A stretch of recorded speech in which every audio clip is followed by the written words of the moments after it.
So when was the last time you were in a public library? When did you go into a library and just browse through the books? Maybe use the Wi-Fi or just find a quiet and peaceful spot to do some work, do some research. Do you even know where your nearest library is? Is there one in your area? And libraries, they're about books, they're about information. Information, as you know, is power. Nazeem Hardy is the president of the Library and Information Association of South Africa. Nazeem, good afternoon to you. We live in a strange time where, in a way, the world's biggest library is in our pockets. You can haul your phone out and find out what you're looking for.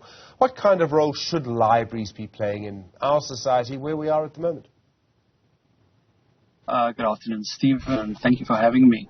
I think that libraries play a fundamental role in people's lives. I think, yes, I would agree with you that the nature in which we access information has changed dramatically, and you literally carry information around with you all the time in the palm of your hand.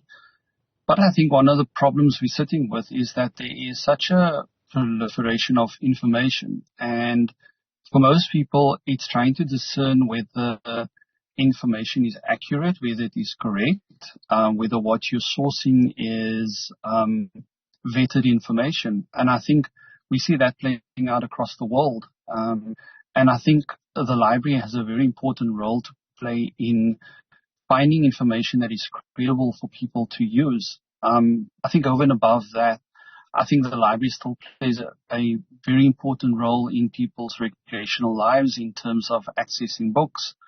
It obviously, I think you refer to it, it is a place where people go where they access Wi-Fi, where they access space, etc. And I think for all of those roles, libraries still play an extremely important part in people's lives. I mean, for a lot of people, just to find a quiet space with light to actually study, to work, I mean, that can be quite hard to do. A library can do those things. Exactly. Unless maybe when it's load shedding, but yeah, let's not get into that. And yes, I think that libraries play an important role, an ever more important role, I think, in the world today, in terms of accessing a space that is quiet, that is conducive to you doing research, to studying, etc. For the majority of our people, where they live, they don't necessarily have the kind of space to actually do those kind of things.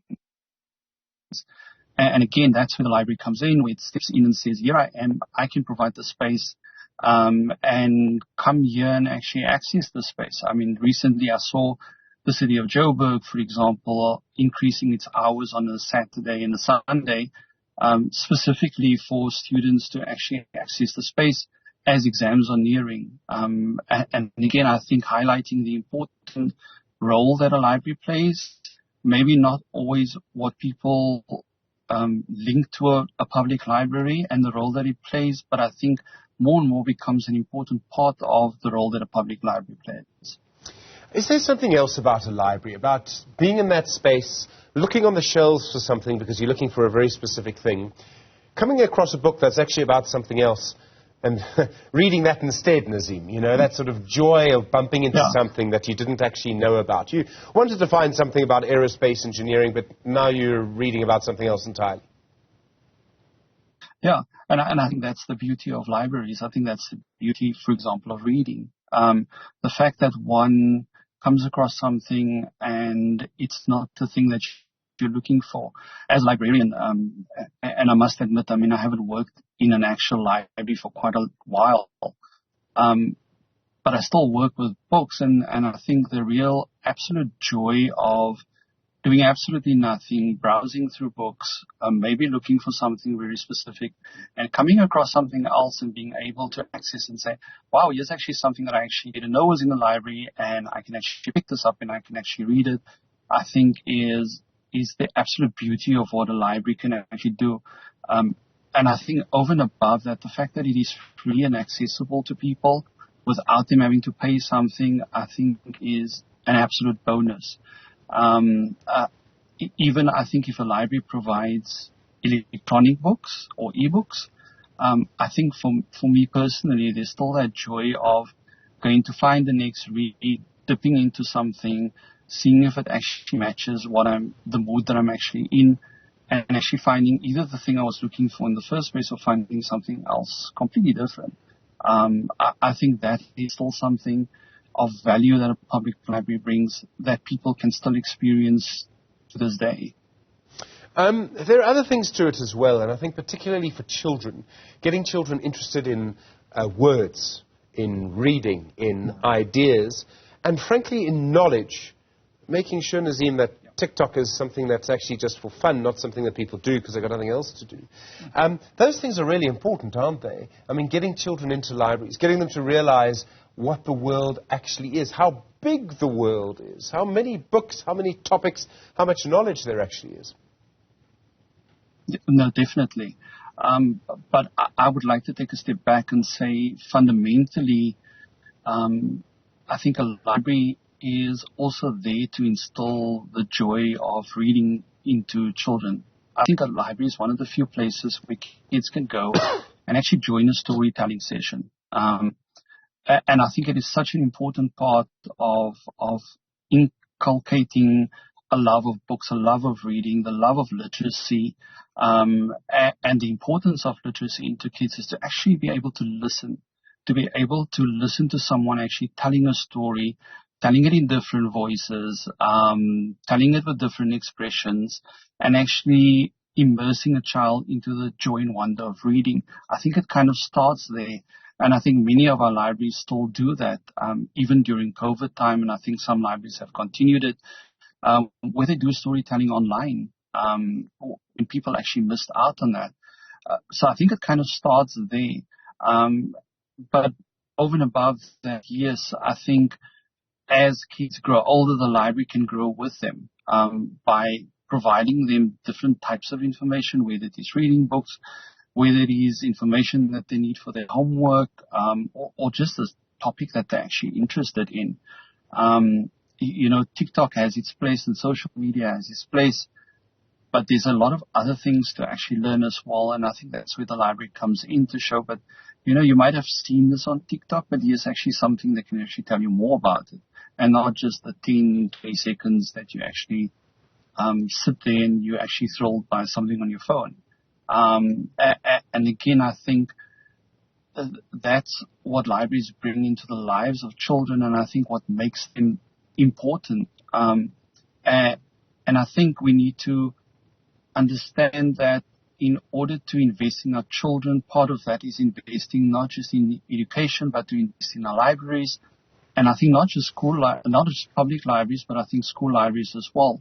I think there is a real lack of will, I think, when it comes to having school libraries, which is, I think, in a really dire state in South Africa. And very often the public library has to fulfill the role of a school library. But there's a continuum between having access to a well-stocked, a well-run, a well-staffed school library, and following on from that, being able to access a well-stocked, a well-staffed, a well-funded public library. You've made the point that in Joburg, I think it's 8 libraries are now open on weekends because of the exam season.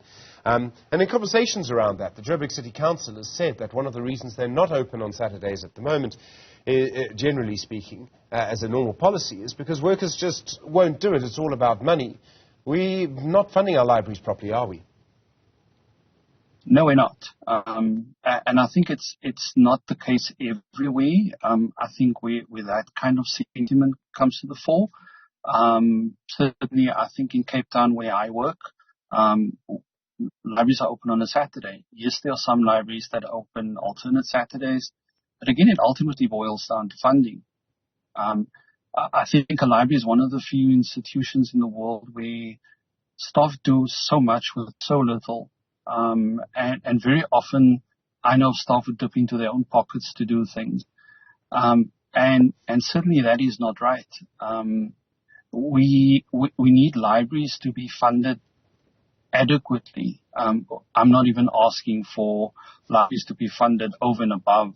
I think we need adequate funding to actually provide the kind of services that libraries do and can offer. Because I think by and large, libraries go above and beyond what they actually need to be able to do.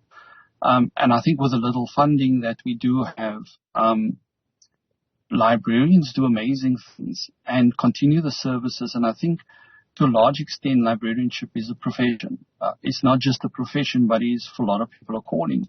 And it's the love of what people actually do, the love that they have for what they do that actually makes them do those kind of things. But it also doesn't make it right.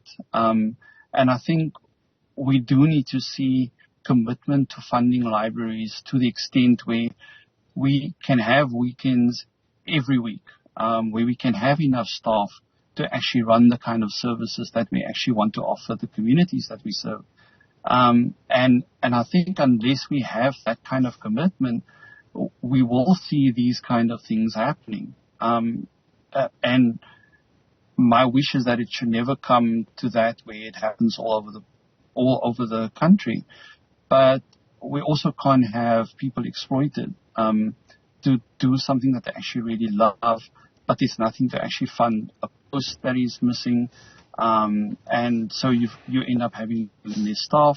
If we look at Britain, for example, a lot of libraries are being run by volunteers, but that's not the way it should be done. Volunteerism has a role to play, I think, in libraries, but it should be an add-on. Fundamentally, we should have libraries that are properly funded, which leads to proper stocking of materials, having enough staff, and having the kind of access to services that we think our communities deserve. Nazeem Hardy, thank you. President of the Library and Information Association of South Africa. Really appreciate the time.